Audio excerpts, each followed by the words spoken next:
o representado é legitimado a figurar no polo passivo por ser detentor de mandato de deputado federal e encontrar-se no exercício de suas funções. Dessa maneira, estão preenchidos os requisitos formais.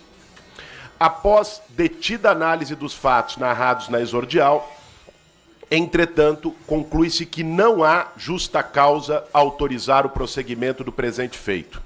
É preciso trazer à baila que a representação do PL traz fatos ocorridos antes do início do mandato de deputado federal do representado. O próprio representado afirma isso em matéria que inclusive consta na exordial do Partido Liberal. Também é importante pontuar, excerto da decisão do excelentíssimo ministro Luiz Fux acerca do pedido de instauração de inquérito formulado pela PGR em face do representado. Abre aspas. A Procuradoria-Geral da República aponta que, pelo teor do áudio noticiado, seriam correspondentes às eleições municipais de 2016. Tal afirmação vai ao encontro do que foi dito pelo representado na rede social Twitter e na matéria do site Metrópolis. Também iremos citar as palavras do ministro Fux, abre aspas, pedido de instauração de inquérito formulado pela PGR em face do deputado federal André Janones e de outros agentes ainda não identificados para apurar a suposta prática.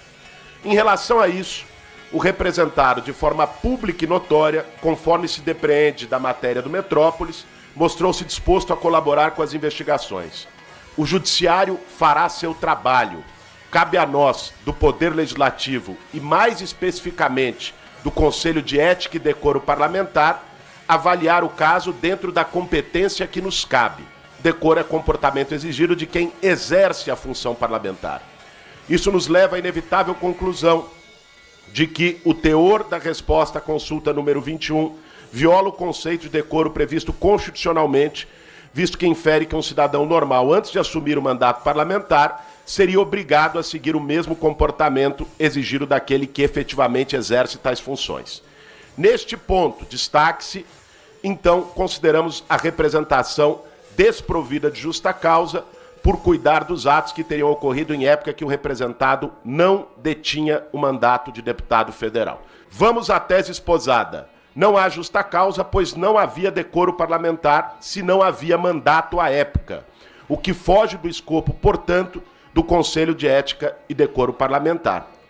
Antes de ir à conclusão do voto, inclusive casos mais recentes do que esse, e que eu não citei aqui porque sequer chegaram ao Conselho de Ética, a exemplo, deputado Abílio, da representação feita em relação a deputados, pelo meu partido pessoal, em relação a deputados que estimularam ou participaram indiretamente dos atos golpistas de 8 de janeiro, sequer foi encaminhada a este Conselho sob uma argumentação política de que foram precedentes ao exercício dessa legislatura e do mandato pelos deputados.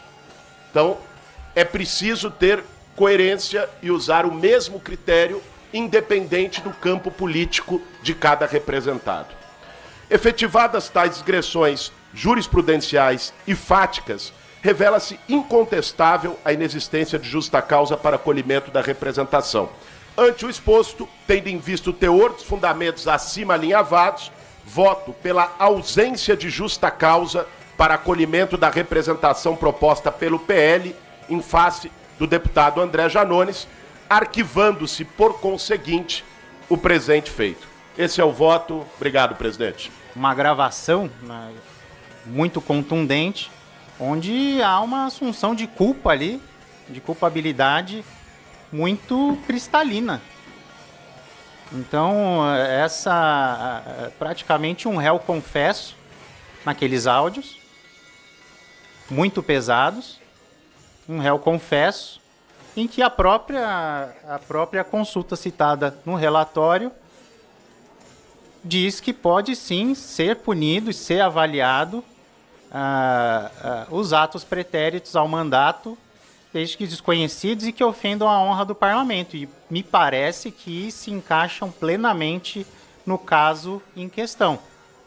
Então, para uma maior análise e reflexão sobre esse ponto de vista, presidente, nobre relator, eu vou pedir vistas para poder analisar um pouco melhor, mas pela pesquisa rápida que fiz, esses são os fatos que circunscrevem a situação em si. É possível, sim.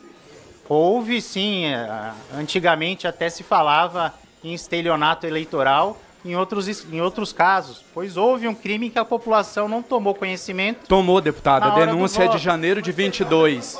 A denúncia é de janeiro de Deputado 22. Giannone, solicito a Vossa Excelência vai ter todo o Só tempo. estou dando pra- uma informação, presidente. Vossa Excelência perdão. vai ter todo o tempo para poder fazer a sua defesa. Deputado Alexandre, pode concluir sua Então, fala. presidente, eu sei que se eu não fizer o pedido de vistas, a não ser que os colegas rosem, eu sei que os outros colegas o farão, mas eu estou aqui justificando justamente com base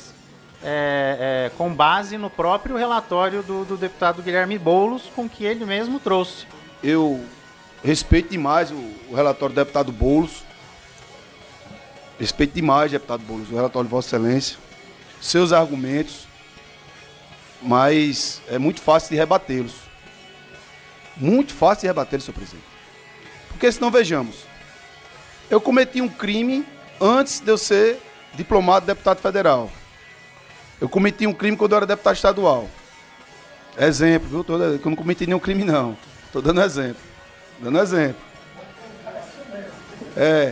E fizeram aí várias comparações com representações com os parlamentares do nosso partido. Daí, todo mundo tem conhecimento desse crime que eu cometi. Então, a legislação é clara com relação a isso. Eu não posso ser punido com relação ao mandato de deputado federal, até porque eu não tinha tomado posse nem fui diplomado. Isso aí é óbvio. Porém, o deputado de São Paulo, Alexandre, trouxe os argumentos óbvios e perfeitos. O crime que o deputado Giannone está sendo acusado aqui no Conselho de Ética, e eu não vou dizer que ele é culpado, até porque não houve o transitado de julgado, como determina o artigo 5º da Constituição, mas são provas irrefutáveis. São provas concretas da própria palavra do deputado Giannone e dos seus respectivos assessores. Não tinha, deputado Boulos, deputado presidente, senhores parlamentares, população brasileira, não tinha, Chico, o conhecimento de ninguém. Veio ter conhecimento nesta casa quando ele já estava no seu segundo mandato de deputado federal. E aí? Então é fácil demais contra-argumentar os argumentos do relatório do deputado Boulos. Não estou fazendo aqui pré-julgamento, até porque eu não sou vidente. Estou aqui como membro do Conselho de Ética, mas peço vista em conjunto para adiantar o serviço de Vossa Excelência, presidente. As palavras do Giannone está aqui, ó, escrita no próprio processo. Ele está dizendo o seguinte, que algumas pessoas ele vai conversar no particular porque vão receber um pouco de salário a mais e vão ajudar a pagar as contas que ficou na campanha do Giannone. Ele fala que perdeu 675 mil e ele fala aqui no própria fala dele, a própria palavra dele, que essas pessoas vão ganhar a mais para isso. Vão ganhar de quem? Do Estado, do poder público, do dinheiro do povo. Ele está dizendo, as palavras dele, a voz dele, ele está dizendo que vai pagar mais para essas pessoas devolverem para ele o dinheiro público. E ele fala que isso não é corrupção, mas é para ajudar a pagar a campanha dele. Que eu saiba, salário de assessor não é fundo eleitoral. A situação é tão grave, presidente, que me surpreende um pré-candidato a prefeito em São Paulo ser o relator sob um sistema de corrupção de um candidato a prefeito em Minas. Isso me espanta, senhor presidente. No mínimo, a suspeição ele deveria pedir. Falar, eu sou pré-candidato, eu não posso. Pré-candidato não poderia entrar nessa pauta. Ou pelo menos passar pano por uma situação como essa. É o próprio deputado que grava, é o próprio deputado que fala que vai pegar o salário dos assessores para pagar a campanha. É o próprio deputado que afirma isso. Aí eu peço ao senhor que o relator reflita muito sobre os efeitos disso na sua trajetória política.